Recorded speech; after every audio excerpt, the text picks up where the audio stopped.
No, it's just good to get everybody out there and start football again. It's all helmets today. We were kind of on and off quick, and it's more about effort. It's about technique. It's about those kind of things. It's not about winner or loser today. There'll be time for that when the pads go on, but no, it's just good to kind of throw the ball around a little bit and see guys moving around. Did they respond? Oh yeah, good practice, a lot of energy early on, and then we just got to sustain it day in and day out. Over here to the left, front row, middle rather. Dave? Ryan, how do you balance having a physical camp while trying to avoid injuries as much as possible? I imagine as a head coach, it's got to be one of the most difficult, lines to kind of walk. Yeah, number one thing I'd say is what you just said is right there. You got to be tough, and we talk about it every day. We talked about it last night. We're going to talk about it every single day moving forward. Is we got to be a tough team, mentally, physically, emotionally, spiritually. We got to be tough, but we do everything we can to make sure guys are healthy. And these guys nowadays are fast. They're strong. They're powerful, explosive, violent, and that's the way the game is. So we have to be smart about that. We spend an inordinate amount of time figuring out what the right reps are. We really look hard at the experience of guys and figure out how many reps they really need to be game ready to pick up on the 31st. So guys who have a lot of experience, and there's guys who are kind of in the middle, developmental, and there's guys at ground zero. And so we look at each drill and figure out how many they need, and then once they get those many reps, then it's time to get out. And looking at the offensive line, it's very early. Where are you at right now with the offensive line? Do you feel like concerned? Do you feel like it could be a strength for you guys? I feel as good as I felt in the last couple of years in terms of our depth. We got 7 or 8 guys who can get in there right now and play, and so they're going to start battling once the pads go on. Now it's kind of the time to get out there, figure out their techniques and their calls, the fundamentals, and their assignments, and then once the pads go on, we're going to find out who can block. But when you look at it, there's guys with experience out there, probably more than we've had in the past, and then some guys who we're encouraged with some young guys. So maybe we'll be playing depth as it goes on, because if enough guys deserve the chance to play, then we'll roll guys in different positions like we did at receiver last year. Fourth row left, Andy. Yes, Coach. In the offseason, there was a lot of talk about simplifying the scheme on defense. Now, as camp opens, what's the mentality and the philosophy you want to enforce in the players? And like we talked about, we want guys who are playing hard, running the ball. We got to be the toughest defense in the Big Ten, and we have to be the best tackling defense in the Big Ten. So that was an emphasis last night. We talked to the defense, and we got a lot of experience on that side of the ball. Guys are into it. This time of year, you're looking to develop chemistry and leadership. You're looking to develop an understanding and executing situational football as we get into preseason camp. But at the end of the day, it's going to come down to how tough we are, and then it's going to come down to how well we tackle. Front row right, Austin. Ryan, I know you don't want to talk about injuries much, and we only are reading too much into half an hour, but it looked like there was the twos early on. Is he fully ready to go? Yeah, everybody was out there that we thought would be, and some guys are in different points of their rehab. But we're going to roll those guys up front, and Stud's going to kind of just, especially the first few days, some guys get reps to the 1, some guys get reps to the 2, some guys are on a pitch count in terms of volume control to make sure we can ease them back into practice. So you'll see a lot of guys kind of run with the 1s, run with the 2s, and then as camp goes on, I think it'll be more solidified. Did you do, everybody just talked about that, getting the team back from Coach Marotti. You keep that going? You saw that same tradition? Oh, yeah, we had our champions dinner last night, and Vic talked to the team for a long time, and that's kind of a mark of the timeline right there of summer conditioning's done, and now it's time to go play football. And always have that meeting the night before we get going. What those guys do and the time they spend here, waking up early in the morning all summer with our team and the work that's been put in, it deserves recognition. And so we spent a lot of time on that last night, and it was a great meeting. How did it feel to take control of it? It's your team now going in. Yeah, we talked about a lot. Talked about positives, talked about negatives, talked about things we need to work on, and it's exciting. It's a part of a new journey, and we talked about, we all have something to prove. The coaching staff, the offense, the defense, special teams, and so we got to be hungry. We got to be willing to fight every day. Front row left, Mitch. Ryan, last year at this time there was a lot of drama hanging over the program, non-football related. Can you just talk a little bit about what it's like to, how this year is different and what it's like to have the focus be on football instead of other stuff swirling around? Well, I think this year is just more of a typical preseason camp. As we all know, last year was atypical. That was a very unique situation that a lot of people pulled together and did a great job. But this is more like it normally is. We're We got a bunch of young guys who are trying to figure out what's going on, some older guys trying to solidify themselves, and now we're gonna get ourselves in a preseason camp and ready to go.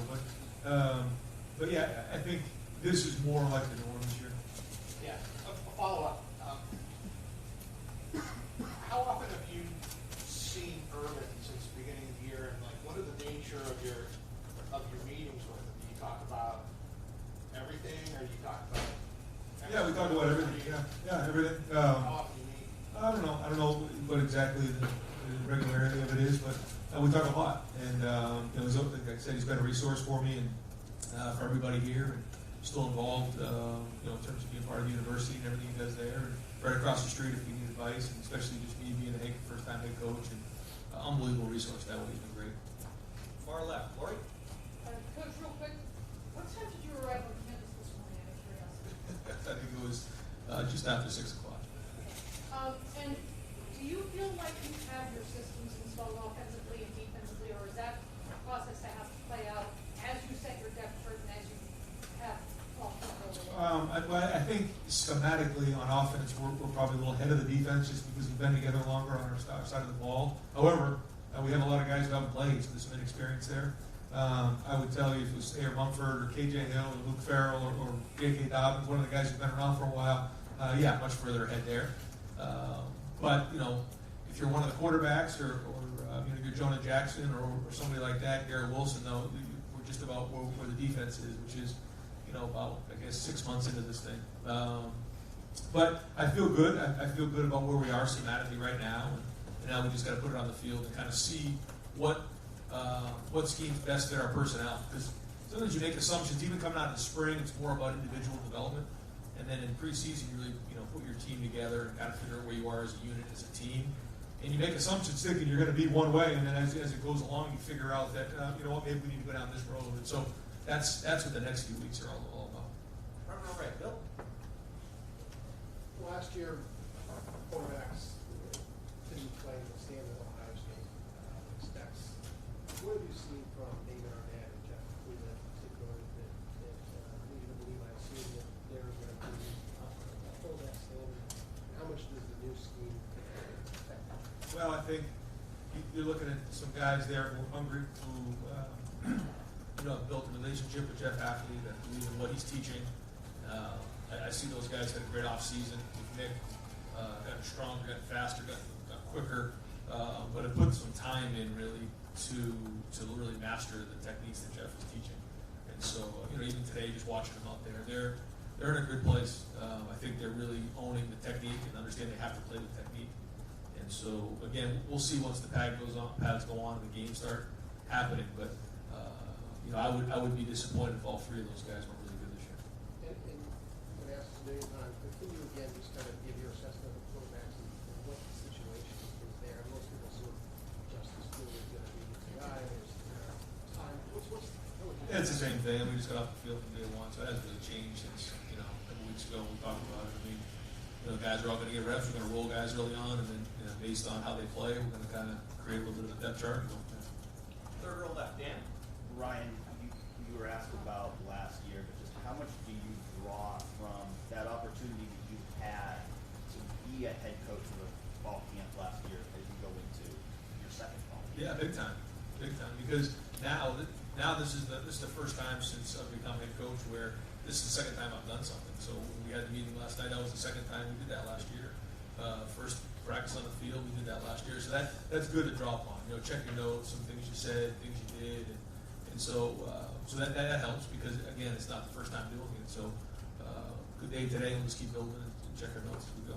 How much of an advantage is that to now be at that point where you feel like, okay, I've done this before, and it's not all hitting you like it's just new? Yeah, I think in that again very unique situation, there was a lot going on and a lot getting thrown at me and the whole offense and defensive staff, and so we had to kind of manage it the best we could. But again, this year it's more like it is, which is, you know, you plan ahead, you put the practice schedules together, you put the training camp schedule together, you kind of organize that with a lot of thought ahead of time, and then you just go about the business of executing it now that we're here. Third row right, Art? Hey Ryan, I know that you had some evaluations of the quarterbacks that you brought in this summer, but seeing Gunnar out there for the first time in practice, what are your impressions quarterback depth is probably one of the top concerns on this team. Yeah. I just didn't know when you got him out there, saw him through eyes, what your initial. I was impressed. I thought, it's hard to know until you're really out there as a quarterback, until you play. And it was just in helmets today, but in a short period of time, I think he kind of picked up the offense pretty quick. I think he can diagnose and see the field, kind of has a good feel for it. So that was a positive. I thought he kind of moved the ball around pretty good today, made good decisions. And once he gets more reps under his belt, I think he'll get more and more comfortable and really more confidence. I'm sorry, I know this just has that. Do you have a plan for how you want this to go in terms of naming a starting quarterback? Like how many practices you want? Is there like an idea in your head of how you want this to happen? No, because you just don't know what's going to happen. I mean, once you practice, anything can come up. A guy can step off the curb tomorrow. So you don't know. So you have to get as many guys ready to roll as you can. We want to get 3 quarterbacks ready to be able to play in a game because you just don't know what's going to happen. Crazy things happen. You like to think that everyone's going to stay healthy. The reality of it is, when you look at the numbers around the country, that doesn't happen. So you have to get people ready. And then as it goes and guys start to step up and declare themselves, in certain positions, then we'll go from there. But typically the first couple of weeks are more just competing, learning the offense, get to maximize yourself, and then the chemistry starts to build as you get into that 3rd week. Second row right, Tony? Ryan, what's your philosophy on captain? How many are you looking for? When will that happen? Yeah, we usually do that in preseason. We kind of, get through the first week and then kind of, let the players vote on it.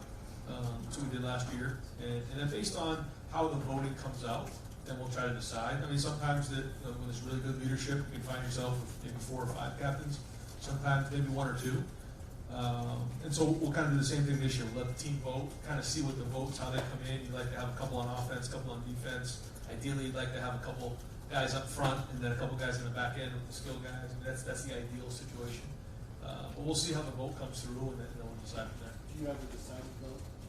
Yes, the coaches in the end, I think once we get the numbers, we get together and we figure out, okay, here's what makes sense. And the guys who get a lot of votes, they're the ones that'll go in, and then if there's a gap in there, we just decide how many we want to vote from there. And Nikki is very much involved in that as well. Right next door, Tom? You're good, okay. Second row right, Bill? Ryan, you talked a lot basically throughout the spring and summer about how much you all challenged JK. And I think on social media you guys posted guys were Ryan Buckeyes, he was one of them. I'm just wondering, what do you think of the way he's responded to the challenge? It seems to me like he's very serious right now. I believe he lost 4% body fat, which is significant when you look at him, because there's not a lot of that, a lot of body fat on him. So that means he really worked hard this summer. But it's yet to be seen. We'll have to see how he does. I'd like to sit here and tell you I know what it's going to look like. I don't until we start playing games. We talked about it last night in our offensive meeting. We talked about how he's got to make 3-yard runs, 5-yard runs, 4-yard runs, 6-yard runs. And then before you know it, you start leaning on teams. You come off the back end, and the home runs will hit naturally. And so he's got to roll his pads down. He's got to run hard. Then the other guys in that room got to pick up the slack for him too. Master T, Mario, and then 2 young freshmen. They got to step up and they got to bring depth there because he's not going to do it all himself. It's a long season, and we play pretty fast, and so we're going to have a lot of snaps every year.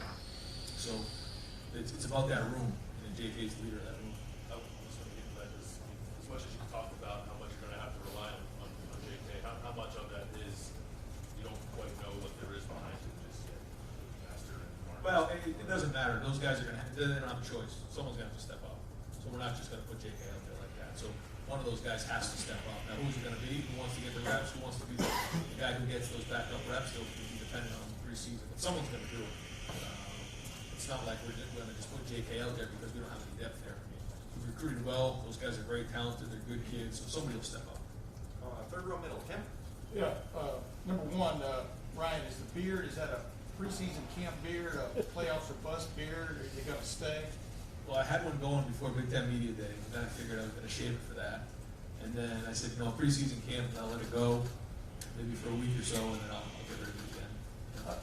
As you sat there and watched the quarterbacks today, do you feel a lot better about what you see than maybe you did 2 months ago? I mean, what's just your sense of the group? Quarterbacks, Yeah. hard to tell from day one. I probably know better in Middle of next week, of kind of how much progress we've made. I think they do have a better understanding of the offense. I mean, it couldn't be any worse. I mean, they just got here, you know, so it's a sprint. Certainly Gunnar just got here, so every time he's doing something, it's for the first time. The good news is he has experience playing the game, you know, when he was in Kentucky. So that part's good. He can draw upon something and say, I've done this, although we don't call it this. It's the same thing with Justin when he was in Georgia last year. So these guys do have done some things, just not in this offense.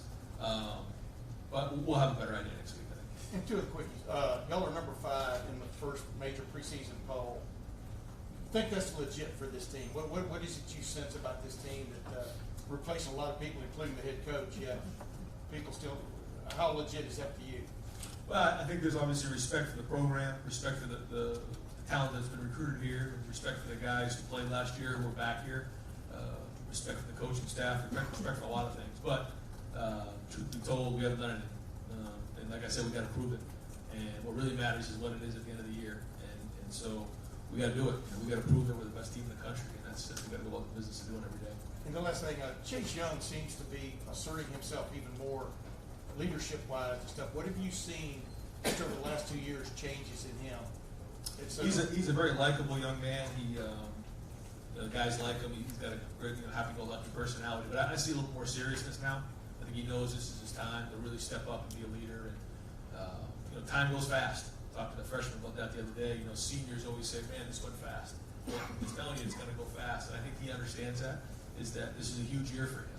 And every team that comes together, you only get 1 year as that team together, and then things change. People go on to the NFL, people graduate, coaches leave, whatever it is. So this is our one chance in this year to go be special, and I think he realizes that.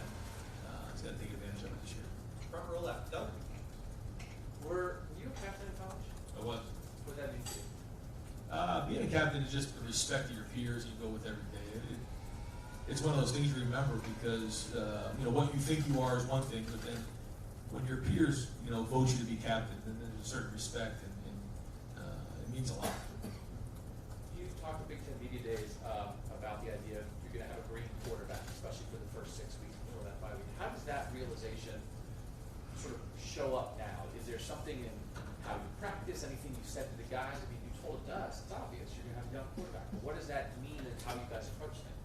Well, I think everybody understands it. I think that people have to pick up the slack around them, and whether it's guys on defense, special teams, or run game, whatever it is, I think they all understand what that means. And our plan to win has not changed here. The first thing in the plan to win is play great defense. We have to play great defense, and playing great defense for the offense is understanding field position.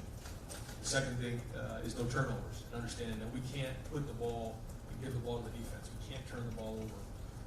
And then it's scoring touchdowns in the red zone, and then special teams.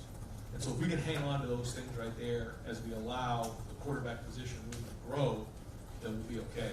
If we start to struggle in any of those areas, that's when we're going to run into issues. So play great defense, can't turn the ball over, and create turnovers. We have to score touchdowns when we're in the red zone, do a great job down there.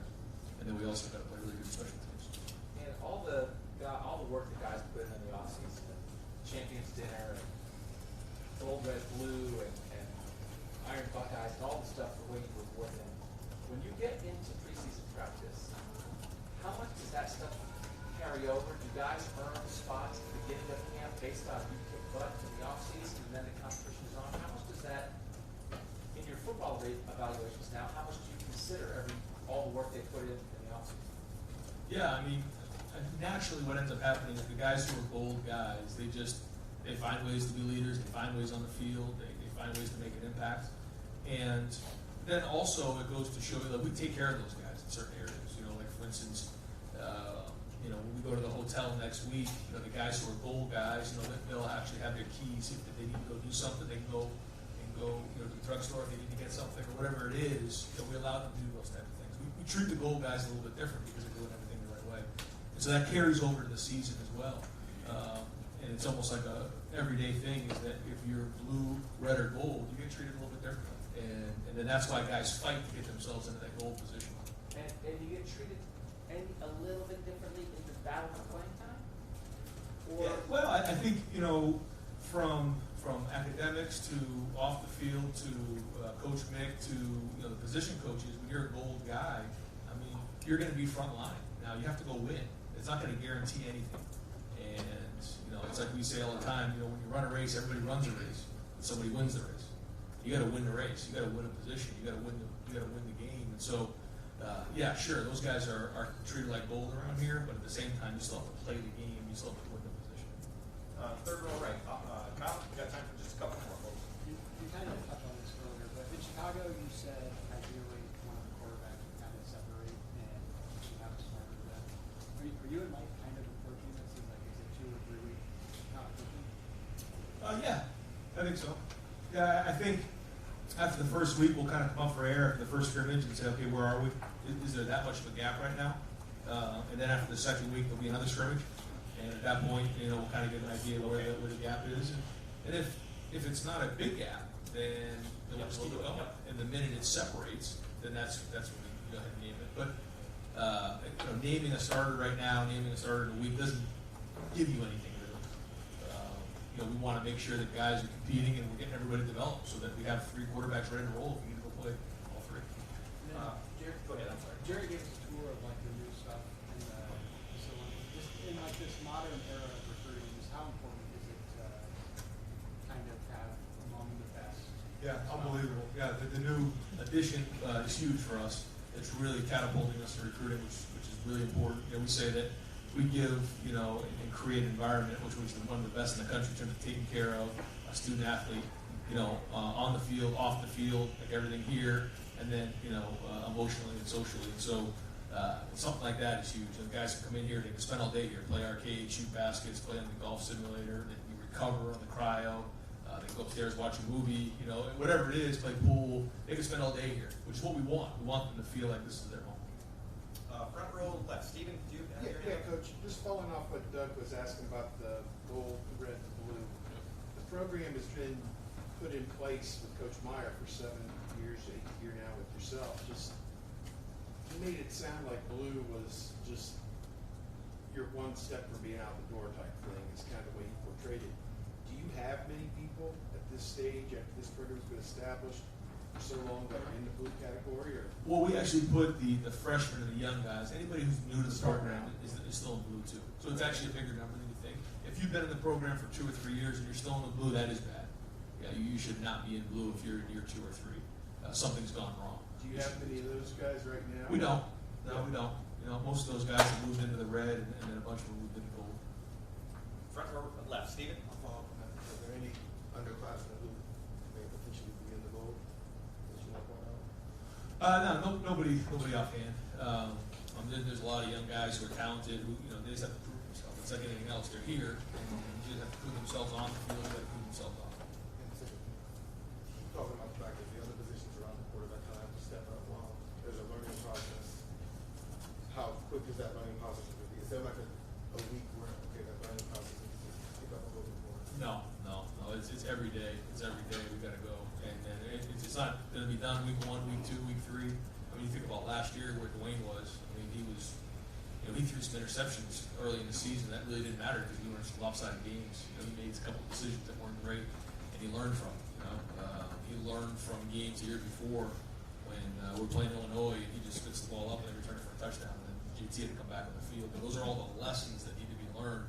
In his situation, it kind of worked out great the way it all happened, but there are learning lessons. And the only way to learn is to fail. The only way to learn. Just like if you're riding a bike, you don't just get on a bike and start riding a bike. You fall a few times, you figure it out, and you learn to ride a bike. So that's going to kind of be the situation here too. And final questions, front row middle, Joey. Obviously, this is a quarterback. What the practice, how you found watching certain position groups where your eyes go? Yeah, I think you look at it from across the board. My eyes just naturally go to the quarterback just because of the new position to kind of figure out and see what they're thinking before it happens. Because sometimes it's more about the process than it is the result. And guys can get away with a bad read and throw it in there and think they're okay, but they're not. And so they have to make sure the process is right. So because it's a new group, Mike and I are on top of all of that every snap. But then also looking at it from the wider view to make sure, especially in the day without pads, guys are staying up and we're not getting away on the ground and hurt. Coach, thank you very much. Thanks, guys.